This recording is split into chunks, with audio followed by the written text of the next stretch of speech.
Hello दोस्तों। आज मैं आपको नाइटफॉल रोकने का तरीका बताने वाला हूँ। और इस तरीके में आप आसानी से आपका जो नाइटफॉल है वो रोक सकते हो। इसमें कोई आपको मेडिसिन लेने की ज़रूरत नहीं है। और सिर्फ आपका जो लाइफस्टाइल है और डाइट है थोड़ा सा नॉर्मल सा चेंज करना पड़ेगा। इसके बाद आपका जो नाइटफॉल है वो बंद हो जाएगा। तो चलो दोस्तों, वीडियो को शुरुआत करते हैं। और हम शुरुआत करेंगे इवनिंग से। और इवनिंग में आप जो चाय पीते हो, चाय कॉफ़ी या कुछ और, तो आपको गर्म चीज़ नहीं पीना है। मतलब जो चाय कॉफ़ी ऐसा होता है वो नहीं पीना है आपको। हाँ, चाय और कॉफ़ी से गैस तैयार होता है, तो वो चीज़ नहीं पीनी है। अगर आप शाम को कुछ खाना पसंद करते हो तो ऐसी चीज़ खाइए कि जिसमें हीटिंग ना हो, पेट को गर्म महसूस ना हो, या फिर कोई हीटिंग वाली चीज़ ना खाओ, ये बेहतर रहेगा। इसके बाद आप शाम को कुछ खा रहे हो तो उसके को खाने के बाद आपको है ना वॉक करना है। मतलब आधा एक घंटा वॉक कर लेना है। वॉक करने से क्या होगा कि आपका जो दिन भर का खाना है और जो अभी आपने खाया है शाम के टाइम पे जो खाया है वो है ना डाइजेस्ट होने में मदद हो जाएगा आपका। ये हो गया इवनिंग का डाइट और लाइफस्टाइल। अभी इसके बाद हम डायरेक्ट नाइट में आ जाते हैं, रात में आ जाते हैं। जो आप डिनर करते हो उसमें जो आप डिनर करते हो उसमें आपको दही ऐड करना है। और याद रखिए रात के टाइम पे आपको ऐसी गर्म चीज़ नहीं खानी है, जैसे चिकन मटन ऐसा कुछ। मतलब चिकन तो नहीं खाना है आपको। ऐसी चीज़ नहीं खानी है जो गर्म हो। तो आप डिनर में जो खा रहे हो, रात के टाइम पे जो खा रहे हो, उसमें आपको दही ऐड करना है और खा लेना है। तो खाना खाने के बाद आपको गर्म पानी करना है। और गर्म पानी वो आपको पी लेना है। जैसे कि खाना खाने के बाद आधा घंटा या फिर आधा घंटा या फिर आधा घंटा 15 मिनट। ओके, आधा घंटा या फिर एक घंटा उसके बाद आपको गर्म पानी पीना है। और 2-3 गिलास पी लो। उसके बाद आपको क्या करना है, 2-3 गिलास पानी पीने के बाद आपको, मतलब गर्म पानी पीने के बाद आपको वॉक पे चले जाना है। वॉक 1 घंटा करना है आपको। स्लो स्लो स्टेप डालो, या फिर मतलब आपको आपकी जैसे मर्जी हो वैसे वॉक कर सकते हो। और वेरिकोसेल वाले बंदे तो नॉर्मली वॉक करना चाहिए।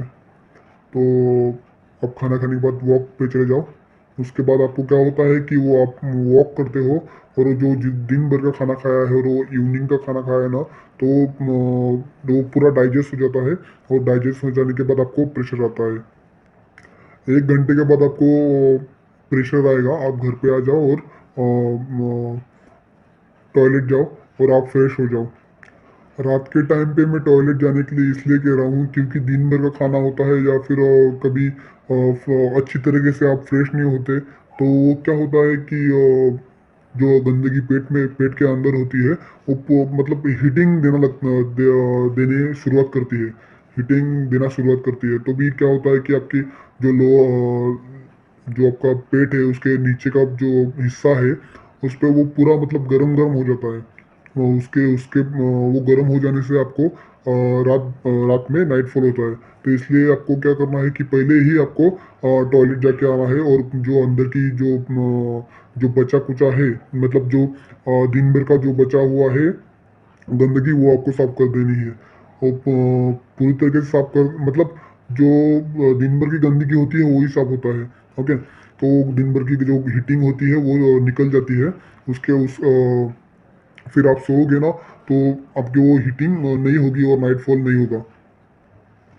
मतलब क्या है कि आपका पेट साफ रहना चाहिए। साफ रहना चाहिए इसका मतलब ये नहीं कि कई लड़के ये होते हैं कि रात में खाना नहीं खाते या भूखा पेट सो जाते हैं। ऐसा नहीं करना है, आपको खाना खाना है। खाओ, पूरा खाना खाओ, लेकिन है ना पेट को साफ रखो। यानी कि दिन भर का जो कचरा है, दिन भर का जो गंदगी है वो आपकी निकल जानी चाहिए। हाँ, और इसलिए आपको खाना खाने के बाद वॉक कर मतलब गर्म पानी पीना है, फिर आपको वॉक करना है। उसके बाद आपको प्रेशर आएगा, ज़रूर आएगा, और आप पूरा गंदगी साफ कर लोगे। उसके बाद आप आराम से सो जाओ। दिमाग में ये मत रखो कि मुझे नाइट फॉल होता है, अभी आज भी नाइट फॉल होगा। ये ऐसा मतलब ये ऐसा सोचना ही नहीं है, ऐसा विचार आपको लाना ही नहीं है। ओके, तो आप आराम से सो जाओ, मस्त आराम से नींद ले लो। और उसके बाद आपको जो उठना है, उठने का टाइम मैं आपको बताता हूँ। क्या होता है कि नाइट फॉल जो होता है, जो सुबह के टाइम होता है, 4 से लेके 6 के बीच में होता है। तो आपको क्या करना है कि 6 बजे उठ जाना है। उस मतलब क्या करना है आपको कि नाइट फॉल हो रहा है तो उसे आपको हराना है। तो नाइट फॉल आने से पहले ही आपको उसे रोकना है, आपको उसको हरा देना है। इसलिए आपको क्या करना है कि 4 बजे उठ जाना है और उसको नाइट फॉल को आपको हरा देना है। ये तरीके से मैंने खुद का मेरा नाइट फॉल होता था, तो वो मैंने इस तरीके से वो बंद करवा दिया है। लगभग अभी 3 महीने से मेरा नाइट फॉल बिल्कुल भी नहीं हुआ है। तो दोस्तों आप ये ट्राई करो और आपको भी फर्क महसूस होगा। बस ये ध्यान रखना है कि आपका जो पेट है वो साफ रहना चाहिए, हमेशा साफ रहना चाहिए। मतलब भी ना, हमेशा मतलब शाम के टाइम पे तो मतलब शाम के टाइम पे तो साफ रहना चाहिए। आप जब सोते हो ना, उस टाइम पे आपका पेट साफ रहना चाहिए। साफ का मतलब जो दिन भर की जो गंदगी होती है वो निकलनी चाहिए। बस दिन भर की गंदगी मतलब जो आपने दिन भर में खाना खाया है, वो जो अभी पेट में जमा होता है वो खाना आपको निकाल देना है। अभी कुछ लोग कहेंगे कि अभी रात को खाना खाया है वो भी निकालेंगे क्या? वो तो निकाल नहीं सकता ना, इतनी जल्दी वो डाइजेस्ट नहीं हो पाएगा, इतनी जल्दी वो पचन नहीं हो पाएगा ना। तो आपको क्या करना है कि जो पहला वाला खाना खाना है उसको निकाल देना है। फिर ये जो लास्ट में जो रात में खा रहे हैं उसको डाइजेस्ट होने देना है ना। तो आपको क्या करना है, वो जो आपने मैंने बताया है उसी तरह से आप करो। आपका पक्का नाइट फॉल का प्रॉब्लम दूर हो जाएगा। सुबह के टाइम पे आपको 4 बजे उठना है, और ये ध्यान में रखो आपको 4 बजे उठना है, कैसे भी करके आपको 4 बजे उठना है। 4 बजे उठना मतलब आपको नाइट फॉल को हराना है। ये सोच के आपको 4 बजे का अलार्म लगाओ और 4 बजे उठ जाओ। बस आपको क्या करना है कि नाइट फॉल को हराना है। बस यही ध्यान में रखना है कि नाइट फॉल को आपको हराना है। तो दोस्तों नाइटफॉल की यही ट्रीटमेंट थी, आप ट्राई करिए। और जो जिसे वेरिकोसिल है, उसे इससे पहले मैंने एक वीडियो बनाया है उनके लिए, तो वो वीडियो जाके देख लिए।